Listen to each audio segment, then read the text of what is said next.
Reagan said that the United States was a shining city on a hill, right?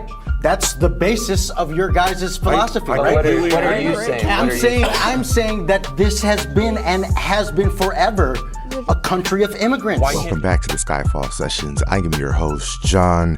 Today we're going to watch a part of a video from Jubilee with Trump and Harris supporters discussing the topic of immigration. So you already know that's going to be a hot one. Let's get right into it. They allowed terrorists. They allowed common street criminals. They allowed people to come in, drug dealers, to come into our country, and they're now in the United States. And I think they probably did it because they think they're going to get votes, but it's not worth it. If you agree with that quote, step forward. Oh, it's just this. Okay. From that quote, at least from what I got personally, was he was talking about the illegal immigrants that aren't being background checked, that are being let in. Personally to me, my grandparents and my mother are immigrants. They're not from here, and they came here and they worked very hard to get their residency and their citizenship, and they went through all the bells and whistles to get through here. And so they're letting people in. I mean, it's affected so many of my friends that live towards the border of San Diego, places like that. They are letting people in that are criminals, that are not being checked well, or at least not being checked at all. And I think that's what he meant. He kind of has a really sassy way of saying things, or kind of just, sometimes I feel like he's not very eloquent at times. And so he says things and people are like, well, what does that mean? That doesn't make any sense. That's at least the context that I'm getting it from. That's at least what I can see, and that's at least what's been proven. Okay, so this is your typical word salad. Nothing there was proven.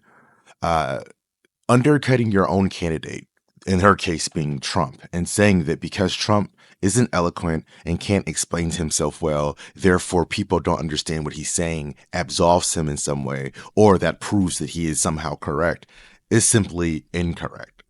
This is the usual grasping for straws that we get with Trump supporters when they're trying to look for any way to explain his outrageous actions.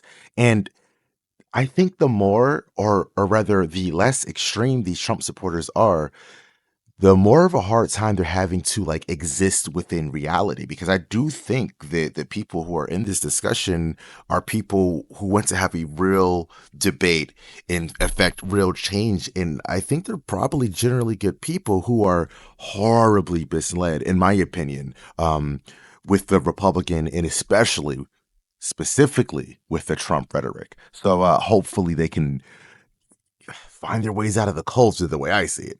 Colorado, where I'm from, we are the ones that are actually seeing this stuff and being affected by it, whether it's people driving on the road without license plates, insurance, don't know how to drive because they're coming from whatever country they're coming from. I like you, Joe. I really do. But like most Trump supporters tend to be, you're wrong here. So according to the American Immigration Council and Pew Charitable Trust, as of 2023, 19 states and Washington, D.C. have passed laws that allow undocumented immigrants to obtain licenses. As per the Center of Growth and Opportunity, in states where undocumented immigrants are allowed a license, they do tend to get insurance. Like, for example, in Utah, where 76% of undocumented immigrants have insurance compared to 82% of citizens in the same state. Very close. And then lastly, to the comment about people from third world countries not knowing how to drive, the rates are actually lower for traffic violations and DUIs than native-born citizens per the National Institute of Justice. So you tell me, you can believe Joe or you can believe the facts. But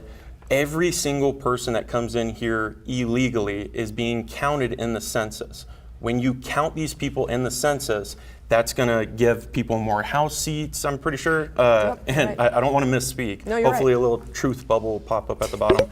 But all right, so this time Joe's right, just like the SAN fact check says, but there is a caveat here. So according to factcheck.org, without counting undocumented immigrants in states like California or Florida, they will maybe have a seat or two less. But on the other hand, states like Alabama, Ohio, or Michigan could possibly gain a seat. So yes, there is definitely an effect by counting the undocumented immigrants in the census. However, according to PolitiFact and Pew Research, 1 or 2 seats don't typically significantly affect elections. So while it's an issue, it's definitely a much smaller and much lower priority issue. They're getting house seats, they're getting electoral votes. These things matter when it comes to the election. That's the only thing I care about. I don't care if people are coming here legally and want to live a better life, want to have that American dream. That being said, like, you're taking away things, taxpayer money that all of us as taxpayers are paying that should be going to Americans, should be going to veterans.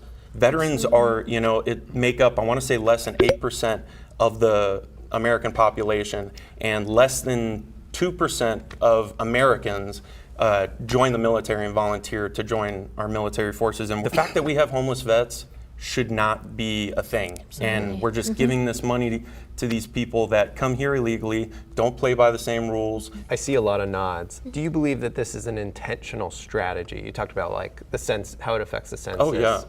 Absolutely. I mean, over 16 million people have come into this country illegally during this administration. And I just love these straight arrow news fact checks, by the way. immigration actually is the thing that catapulted me from Democrat to Republican. I'm from Chicago.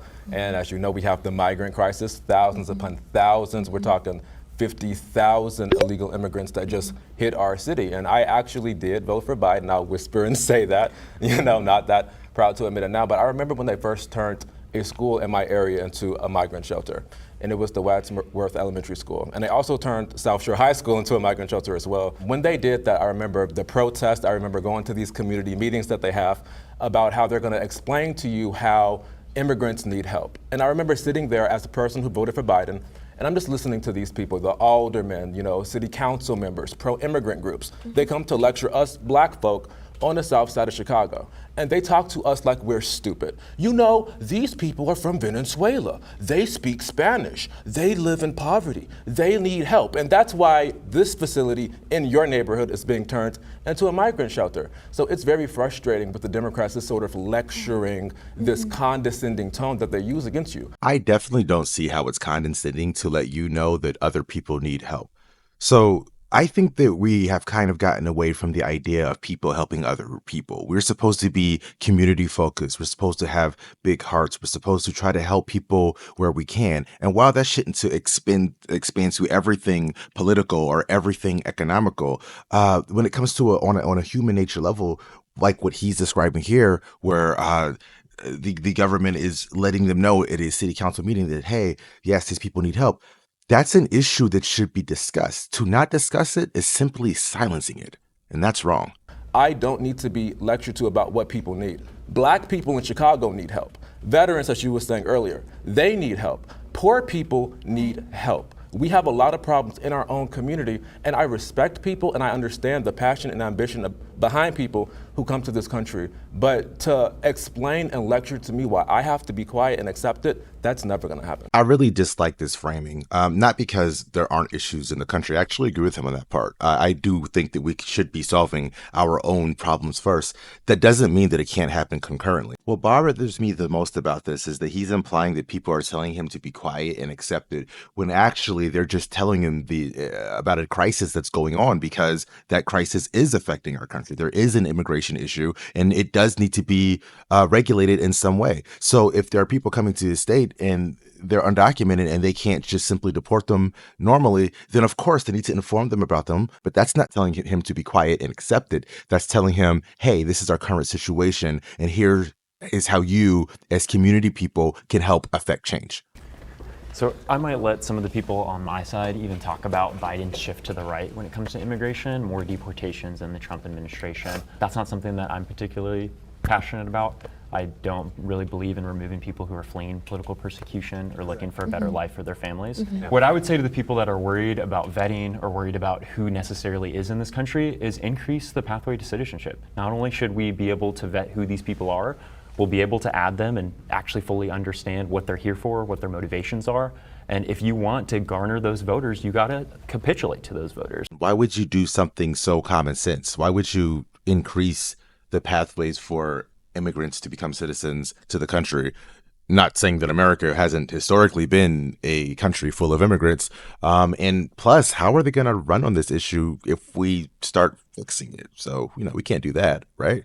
And I think Republicans can do that. A lot of Hispanics that come from there have conservative values. You shouldn't just write them off as people that can't drive or people that are not talented. No, I'm not saying they're not talented. I'm just saying. You're saying they might not even be qualified to drive a vehicle. I mean, that's kind of No, Joe, I just wild want to say. to really quick. go I want to for it. just ask you a real quick question. Yeah. Can you please define what immigrants who are seeking asylum means. So I'm political persecution, like you were saying, or somebody's going to murder them, or whatever it is. Okay. I get, like, it could be 100% true. I'm not. So like, are those things let him current? finish. I'm just asking. Are But those you're things, assuming everyone who's Yeah. coming here is like literally being shot at like my family was, or actually. But when you see Okay. the videos, Okay, yeah, but what you can about your tell- family? Let's but talk you about can your tell. family. We So came why are we legally. talking about the We came bipartisan bill legally. Guys, where we the can't- Republicans if we're had a shouting chance over each other, to we do can't. something else? about So it? Joe tried to answer your question. Why are you asking it? I'm asking it because I have a lot of people in the Filipino-American community who seeked asylum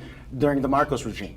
I have a lot of different immigrant families, probably like yours in Iran, who's looked for asylum during the controversies and the tumult in Iran. And Trump, in his initial presidential election, wanted to ban Muslims from coming to America. It was not a It wasn't a Muslim Muslim ban.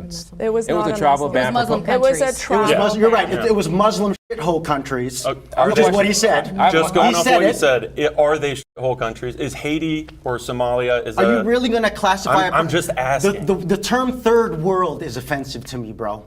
Because Really? you're talking about yes, you're talking about a subhuman. No, you're talking it's not about that people it's a who aren't as subhuman. developed as we are, so they're the third The world. countries Give me a break. Some of these economically- people have given you some of the It's an biggest economic- scientific Eric, innovations I have in the one- world. So Eric, if you're I have one quick- stoning women after they've been raped In the hold on, Bible, let me- bro, let- not no, no, no, now. no, no, no, I'm from Joe, Iran, listen. and it happens now. Okay, so this one's a little bit more difficult because it has to do with how we perceive the word third world and what the word third world actually really means. Third world really just means developing nation, a nation that's still in progress and hasn't subscribed to like popular westernized governmental structure. So they're considered third world. The way people perceive it, though, is as if you're talking about people who are lesser than. Third world does not mean subhuman. People kind of perceive it that way. But I do see how it can feel offensive if somebody were to say that because it's usually used in an offensive manner. So he's not completely wrong there because perception in some cases does matter. Reagan said that the United States was a shining city on a hill, right? That's the basis of your guys' philosophy, I right? completely What are agree. you saying? I'm saying that this has been and has been forever a country of immigrants. Why can't they stop at the other countries they stopped at to get here? That is Where my are we only connected? point. Why That's can't they my just only go back to where they came from? Geography. Bro, is that what you're saying? Let's go to We're Zion. not okay, I'm going to start out with saying that immigration is not my biggest issue. It's not. I think people have a right to come to this country. I think our country was founded off of immigrants, slaves even. Big facts. Maybe we'll even coin that term forced immigration. But And their own if we people. want to actually talk about it, right? We can all agree that something at the end of the day does need to be done about immigration, whether it means it becomes more humane, whether it means we have a better vetting process, whether it means any of those things. But what you guys are failing to acknowledge is that the bipartisan bill was presented and they voted no, strictly, genuinely, because they didn't want to give Biden the W on that. In 2023, H.R. 2, the Secure the Border Act, was passed by House Republicans. It would start work back up on the wall, limit asylum, and pass much stricter immigration rules. However, it died in the Senate regardless of several strict immigration measures the Republicans wanted, implying that they wanted to run on the issue instead of fixing it. That would be fine and all, like cool, whatever, but this isn't a game. This isn't like, you don't get to play with people's lives and where they live and what they're escaping from. You don't know what they're coming from. That ain't none of your business. Honestly, they don't owe you that. If they pass the paperwork and the test or whatever it is, they don't owe you an explanation on why they came here. So I think it's really funny when Democrats, Kamala Harris supporters bring this up because when people bring it up, they bring it up as this like big gotcha, like oh my gosh, and partly, you know, you guys are right, like okay, why would Republicans, you know, go back on this? So I do understand that part, but my question is, why did it take them to election year, a few months or 6 months before the election, I believe it was 6 months before the election. Now they want to put forth this bill. Definitely If a the Biden coincidence. administration and now Kamala Harris wants to be president, I think it's completely legitimate to say, you were in office since 2021, Biden and Kamala, that's when they came in office. You waited until 2024 to put together this Republican bill. And might I just add, since Democrats are moving on the right on immigration, does it mean that us Trump supporters were right all along? If you want to talk about when we were in office, then why is it when Trump was in office in his first 2 years in office, when he had a Republican Congress and a Republican Senate, and he had been raging about the immigration bill, and Mexico was going to pay for the wall, remember? Why didn't he do it? The You only guys- legislation that he passed was a huge tax cut for billionaires, and he made sure that people with mental illnesses could And still when get he was guns. presented with Those the are time- literally when the he was- only two Can I legislations just- he's All right, passed. all right. Can I I got to cut you respond off. now? Let's hear from Okay. Sheila. So imagine the level of gaslighting that you've let in 16 million people already. They're here, and then you say, and we want a border solution now. They are already here. It has already happened, and now you're claiming to say you want to solve it. They're already here. And how is it affecting you? I will tell you, Sheila's gonna I am a answer. taxpayer, and my taxpayer dollars, number one, are going to people who are not paying taxes and are not citizens and came here illegally. I think what bothers me so much about the right wing side of this is the lack of empathy. These people need help. America is the shining city on the hill. Of course they're going to come here. We're the melting pot. We're the country of immigrants. What we need to do is create a pathway for them to get here instead of saying, oh, those were my tax dollars and we don't want them here. America is supposed to be for the people. If we can have more American people, then let's do that. Okay, when you come here illegally, you have performed a crime. Okay, that's number one. Number two, I am a physician. I work at the county hospital. These people come literally with maps to come get free health care from the county hospital. They will walk across the border with a map to come get their health care and health services here. I don't know why she's saying free healthcare as if we even have that in our country. But anyway, as per PolitiFact and healthcareinsurance.org, undocumented immigrants don't get public health benefits like Medicare and Medicaid, which is, by the way, not universal healthcare, unless they are in an urgent life-threatening situation. And asylum seekers for up to 12 months can get something called RMA, Refugee Medical Assistance, until they are fully processed and officially granted asylum. All right, so I just wanted to make 3 points. The prompt was, agreeing with whether criminals and folks like that were let into the country, right? You all are identifying resource issues, right? And so it's one thing to talk about the folks that are being let in the country and the types and the backgrounds or whatnot. It's another thing to talk about the resources, right? And so to your point where you're saying, the school was taken over, et cetera, right? That's a valid point, and I think that we have to, make sure we have an immigration bill in place that allows for a pathway. And so whether it was the last 9 days of an administration or the first 9 days of the administration, if there's a bill on the table that adds those resources to make sure our border is secure and make sure we have 1,500 more border personnel on the border, then why would that not be the thing that at least solves the issue of securing our border, right? We can talk about the resources and how we're going to do that, right? And how we're going to make sure we take care of people that are here, and if we're going to let more people in, right, how we're going to take care of those folks. But also, this administration isn't the first time where millions of illegal people crossed over the border. It's happened since the beginning of America, and it's continuing to happen because when there's an opportunity to pass something that will work, no one wants to do it because it becomes political instead of actually solving an issue. I don't know why we don't have more Zacchaeus in the world, but she's absolutely correct. If there's a bill on the table that can actually help people, it needs to be passed. What's happening is that politicians are always playing like this chess game amongst themselves over power and money, etc. When us, the American people, whether we're Democrat or Republican, don't care about any of that. We just want to see our lives affected and changed. So on both sides of the aisle, if we're not passing bills or if the politicians aren't passing bills that we want, then they're in the wrong. I have something just to bounce off of that. Make You it quick. and her are both correct with everything that you both said, and I completely agree. The issue is, it's like opening the door, letting a bunch of people in, then shutting it and going, hey guys, we don't have enough resources for this. Where do we get the money to do it?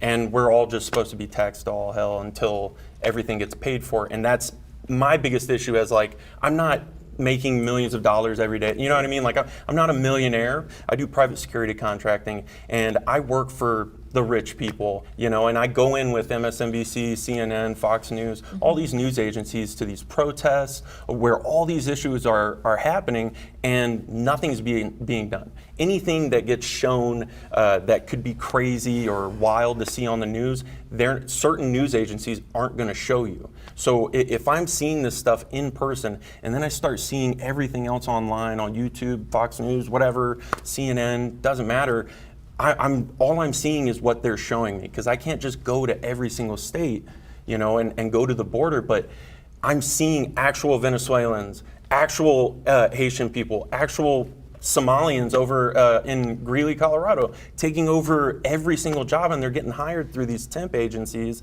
that won't allow them to work full time, which is horrible for them specifically. That's not fair to anybody that came here thinking they're going to get a job and make American money. You know, like that's not fair to them, and it's not fair to the American people and the legal immigrants that came here that they can't get those jobs because now it's just taken over by temps. What he's talking about here are Somalian refugees that were in Greeley, Colorado, but they had a positive impact on the workforce. So what happened was several undocumented immigrants, which is ironically what they're talking about right now, got deported. And when they got deported, the local Somalian refugees were able to fill those positions that otherwise would not have been able to be filled. So they actually had a positive impact on the workforce. So I'm not exactly sure why it's even a problem, unless it's just racist rhetoric, which I don't think Joe's racist, but I do believe that most Republican rhetoric can be racist. Anyways, that's gonna wrap up this video. If you guys can, please like and subscribe. This is a brand new channel. I plan to be bringing more content to you. I'm still figuring out the format and whatnot, but any help right now is appreciated. Thank you.